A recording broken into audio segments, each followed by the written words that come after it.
Welcome back to my channel. Welcome to Monday mini vlogs. ಇವತ್ತು Monday ಆಗಿರೋದ್ರಿಂದ as usual ನನ್ನ work start ಆಗುತ್ತೆ. Starting ಇವತ್ತು ದೇವಸ್ಥಾನಕ್ಕೆ ಹೋಗೋದ್ರಿಂದ ಸೊ ಇವತ್ತು ಎದ್ದೇಳೋದೇ ಲೇಟಾಗಿ ಹೋಗ್ಬಿಟ್ಟಿತ್ತು. ಆಲ್ಮೋಸ್ಟ್ 6:45 ಆಗೋಗ್ಬಿಟ್ಟು. ಸೊ ಬೇಗ ಬೇಗ ಹೋಗಿ ಸ್ನಾನ ಮಾಡ್ಕೊಂಡು ಬಂದೆ. ಸ್ನಾನ ಎಲ್ಲ ಮುಗಿಸಿ ಬಂದು ದೇವ್ರ ಕೈ ಮುಗಿದು ದೇವ್ರ ಫೋಟೋ ಹತ್ರ ಇದ್ದಿದ್ದು ಕಸ ಎಲ್ಲ ತೆಗೆದ್ಬಿಟ್ಟು ಪೂಜೆ ಮಾಡೋಣ ಅಂತ ಅಂದ್ಕೊಂಡೆಲ್ಲ ಕಸ ಎಲ್ಲ ತೆಗೆದು ನೀಟಾಗಿ ರೆಡಿ ಮಾಡಿಟ್ಟು ನಾನು ರೂಮ್ ಕಡೆ ಹೊರಟೆ. ಸ್ವಲ್ಪ ಹೊತ್ತು ರೆಡಿ ಆಗೋಣ ಅಂತ ಬೇಗ ಬೇಗ ನೋಡಿದೆ. ನಮ್ಮ ಮೇಡಮ್ ಇನ್ನೂ ಮಲ್ಕೊಂಡಿದ್ರು. ಸದ್ಯ ಪುಣ್ಯ, ಇನ್ನು ಎದ್ದರೆ ನನಗೆ ಯಾವ ಕೆಲಸ ಮಾಡೋಕ್ಕೂ ಬಿಡಲ್ಲ ಅಮ್ಮ ಅಂತ. ಅವಳು ಎದ್ಬಿಟ್ರೆ ಏನು ಕೆಲಸನೂ ಆಗೋಲ್ಲ ನನಗೆ. ಅವಳನ್ನ ಎತ್ಕೊಂಡು ಸುಧಾರಿಸೋದ್ರಲ್ಲೇ ಆಗುತ್ತೆ. ಅದಕ್ಕೆ ಒಂದು ಚಿಕ್ಕ ಸೌಂಡ್ ಕೂಡ ಆಗ್ತಿರೋ ಥರ ನಾನು ನಿಧಾನಕ್ಕೆ ಕೆಲಸಗಳು ಮಾಡ್ತಿರ್ತೀನಿ. ಹಾಗೆ ಬೇಗ ಬೇಗ ಸ್ವಲ್ಪ ರೆಡಿ ಆಗಿಬಿಟ್ಟು ದೇವಸ್ಥಾನಕ್ಕೆಲ್ಲ ಹೋಗ್ತಾ ಇದ್ದೀನಿ. ಸ್ವಲ್ಪ ಜಾಸ್ತಿ ಮೇಕಪ್ ಅಂತ ಅಂದ್ಕೊಂಡು ಸುಮ್ಮನೆ ಹಂಗೆ ಸುಂಪೆಲ್ಲ ಮನೆಗೆ ಕುಂಕುಮ ಇಟ್ಕೊಂಡು ಪೂಜೆ ಮುಗಿಸೋಣ ಅಂತ ಅಂದ್ಕೊಂಡು ಬಂದೆ. ಈ ಕಡೆ ನೀವು ತಲೆಗೆ ಟವಲ್ ಕಟ್ಕೊಂಡು ಪೂಜೆ ಮಾಡ್ತಾಯಿದ್ದೆ. ನಮ್ಮ ಮತ್ತೆ ಬೈತಾರೆ, ತಲೆಗೆ ಟವಲ್ ಕಟ್ಕೊಂಡು ಪೂಜೆ ಮಾಡಬಾರ್ದು, ಫಸ್ಟ್ ಹೋಗು ತಲೆ ಒರೆಸ್ಕೊಂಡು ಬಂದು ಆಮೇಲೆ ಪೂಜೆ ಮಾಡು ಅಂತ. ಸೊ ಹಂಗಾಗಿ ನಾನು ಬಾಲ್ಕನಿ ಕಡೆ ಬಂದು ಸೂರ್ಯ ನೋಡೋಣ ಅಂದ್ಕೊಂಡ್ರೆ ಇನ್ನೂ ಬಿಸಿಲೇ ಬಂದಿರಲಿಲ್ಲ. ನಾನೇ ಲೇಟು ಅಂತಂದರೆ ಇವತ್ತು ಸೂರ್ಯ ಇನ್ನೂ ಲೇಟು, ಬಿಸಿಲೇ ಬಂದಿರಲಿಲ್ಲ. ಸೊ ಟವಲ್ ತೆಗೆದಾಕಿ ತಲೆಯೆಲ್ಲ ಒರೆಸ್ಕೊಂಡು ನಾನು ರೆಡಿಯಾಗಿ ತಲೆಯನ್ನು ಬಾಚಕ್ಕೋಗಿಲ್ಲ, ಸುಮ್ಮನೆ ಹಂಗೆ ರಬ್ಬರ್ ಹಾಕ್ಕೊಂಡು ಹೊರಟೆ.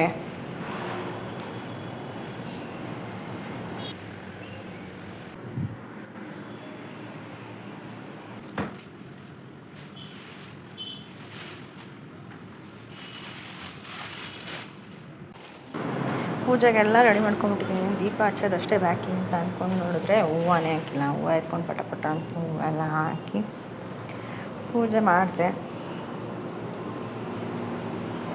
ಪೂಜೆ ಎಲ್ಲ ಮುಗಿಸ್ಕೊಂಡು ದೇವಸ್ಥಾನದ ಕಡೆ ಹೋಯ್ತು ಅಂತಂದರೆ ಮನೇಲಿ ಪೂಜೆ ಮಾಡೋದ್ರೆ ಮನಸ್ಸಿನ ಸಮಾಧಾನ. ಆಮೇಲೆ ಬೇರೆ ನೋಡಿದ್ರೆ ಮತ್ತು ಅಲ್ಲಿಂದ ಬಂದು ಮನೇಲಿ ಪೂಜೆ ಮಾಡೋಷ್ಟು ಟೈಮ್ ಇರೋದೇ ಇಲ್ಲ. ಯಾಕಂದರೆ ಅದು ಸಮಾಧಾನ ಆಗೋ ಅಷ್ಟೊತ್ತು ಕುತ್ಕೊಬಿಟ್ಟಿರ್ತೀನಿ ದೇವಸ್ಥಾನದಲ್ಲಿ.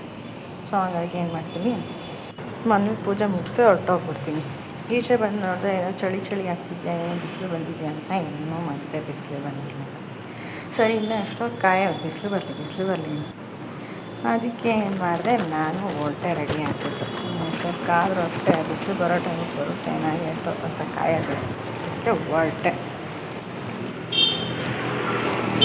ಕೂಲ್ ವೆದರಲ್ಲಿ ಬೆಳಗ್ಗೆ ಹೋಗೋದು ತುಂಬ ಚೆನ್ನಾಗಿದೆ. 5 ದಿನ ಬೆಳಗ್ಗೆ ಇಷ್ಟೊತ್ತಿಗೆ ಯಾರು ಬೆಳ್ತಾರೆ ಚಳಿ.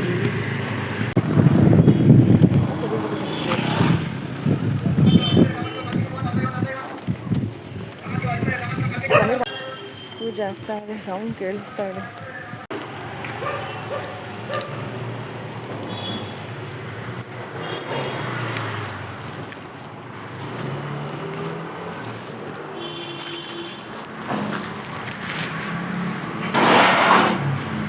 तस्मै नाकर नमः शिवाय मंदाकिनी शरीर चंद्र चजितायां नंदीश्वर प्रमथनाथ महेश्वराय मंदार पुष्प पुष्प सुपूजिताय तस्मै नाकर नमः शिवाय.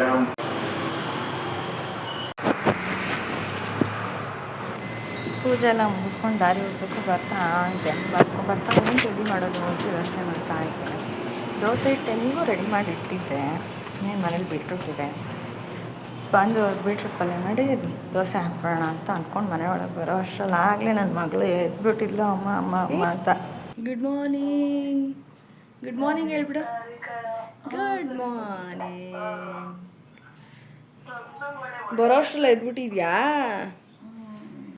ಅವಳು ಅಮ್ಮ ನನ್ನ ಮಲಗಿಸ್ಬಿಟ್ಟು ಎಲ್ಲೋ ಹೊರಟೋಗ್ಬಿಟ್ಟಿದ್ದಾಳೆ. ನಾನು ಕರ್ಕೊಂಡೇ ಹೋಗಿಲ್ಲ ಅಂತ ನಾನು ಬಿಡ್ತಾನೇ ಇರಲಿಲ್ಲ. ಸ್ವಲ್ಪ ನಮ್ಮತ್ತೆ ಕೈ ಕೊಟ್ಟು ಮಾಡಿ ಅಲ್ಲಿ ಕಾಯಿಸೆಲ್ಲ ಕೂರಿಸ್ಬಿಟ್ಟು ನಾನು ಅಡುಗೆ ಮನೆ ಕಡೆ ಬಂದೆ. ಬೀಟ್ರೂಟ್ ಪಲ್ಯ ಮಾಡೋಣ. ಬೀಟ್ರೂಟ್ ಪಲ್ಯ ಎಷ್ಟೊಂದು ರಸ ಇತ್ತು ಬೀಟ್ರೂಟಲ್ಲಿ ಗೊತ್ತಾ. ಪ್ಲೇಟೆಲ್ಲ ರೆಡ್ಡಿಗೆ ಹೋಗ್ಬಿಟ್ಟಿತ್ತು. ಚೆನ್ನಾಗಿತ್ತು ಬೀಟ್ರೂಟು. ಆಮೇಲೆ ದೋಸೆ ಎಲ್ಲ ಹಾಕ್ತಾಯಿದ್ದೆ. ನಾನು ಮತ್ತೆ ಅಷ್ಟೊಂದು ಟೈಮೇ ಆಗೋಗ್ಬಿಟ್ಟಿತ್ತು. ಸ್ವಲ್ಪ ಬೇಗ ಹಾಕೋಣ ಅಂತ ಅಂದ್ಬಿಟ್ಟು ದೋಸೆ ಹಾಕಿ ಒಂದು ಕಡೆ ದೋಸೆ ಹಾಕ್ತಾಯಿದ್ರೆ ಇನ್ನೊಂದು ಕಡೆ ಪಲ್ಯ ಒಗ್ಗರಣೆ ಮಾಡ್ಕೊತಾ ಇದ್ದೆ ಬೇಗ. ಇನ್ನು ಅವ್ರು ಹೋಗ್ತಿದ್ದಂಗೆ ನನ್ನ ಮಗಳು ಶುರು ಮಾಡ್ತಾಳೆ. ನಾಷ್ಟ ತಿಂದಿಲ್ಲ ಅಂತಂದರೆ ಒಂಥರ ಹೊಟ್ಟೆ ಶುರು ಮಾಡ್ತಾಳೆ. ಅವರಿದ್ದಂಗೆ ಸ್ವಲ್ಪ ಬೇಗ ಕೆಲಸ ಮುಗಿಸ್ಕೊಂತು ಅಂತಂದರೆ ಅವರು ಆಯಿತು ಅವ್ರು ಹೊರಟ್ರು. ಅದಾದಮೇಲೆ ನನ್ನ ಮಗಳಿಗೆ ಒಂದಿಷ್ಟು ತಿಂಡಿ ತಿನ್ನಿಸ್ಬಿಟ್ಟು ಅವಳನ್ನ ಮಲಗಿಸ್ದೆ ಆರಾಮಾಗಿ ಮಲ್ಕೊಳ್ಳಿ ಅಂತ. ಸೊ ಇದಿಷ್ಟ ಆಗಿತ್ತು ಇವತ್ತಿನ ವ್ಲಾಗ್. ಪ್ಲೀಸ್ ಲೈಕ್ ಮಾಡಿ, ಶೇರ್ ಮಾಡಿ, ಸಬ್ಸ್ಕ್ರೈಬ್ ಮಾಡಿ.